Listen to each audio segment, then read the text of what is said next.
कधी कधी नियती अचानक असा घाव घालते ज्यामुळे संपूर्ण कुटुंब कोसळून जातं.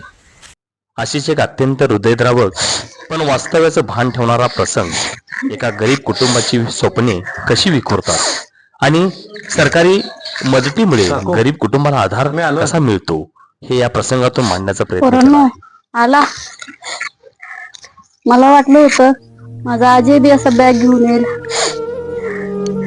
आम्ही शेतात कष्ट केलं, त्याच्यासाठी राबलो. स्वप्नांची तर राग झाली बाबा. आता म्हातारपण आमचं कसं येईल?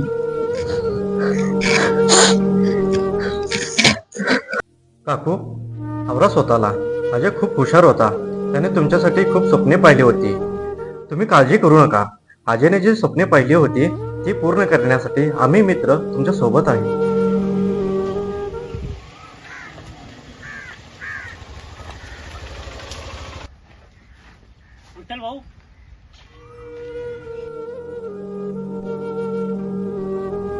कृषी विभागातर्फे आलोय. आता काय उरले आयुष्यात? सगळं संपलं. वर्गा गेला, सगळं संपलं. म्हातारपणीचा आधारवड गेला आमचा. जे झालं ते फार वाईट झालं. अजय तरुण व शिकलेला मुलगा होता. अशा तरुण मुलाच्या जाण्याने तुमच्यावर काय कोसळलं आहे याची मला जाणीव आहे. त्याची उणीव कोणीच भरून काढू शकत नाही. पण या अशा कठीण प्रसंगी कृषी विभाग तुमच्या पाठीशी आहे. कृषी विभागाची अपघात विमा योजना आपल्याला आर्थिक मदत करेल. होय साहेब, खरंय तुमचं. पण आम्ही शेतात काम करणारी कष्टकरी माणसं, आम्हाला काय कळतंय कागदपत्रांचं? त्याची काळजी तुम्ही करू नका. आम्ही सर्व कागदपत्रांची पूर्तता केली आहे. याच्यावर फक्त सह्या करा. काय हा आम्ही प्रस्ताव केला आहे. आजीच्या मृत्यूनंतर आपल्याला पैसे मिळतील.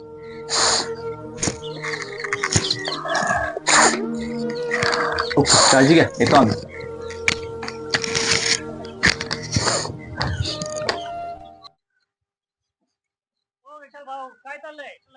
काय चाललंय ना? काही शेतात काम करायचं चाललंय.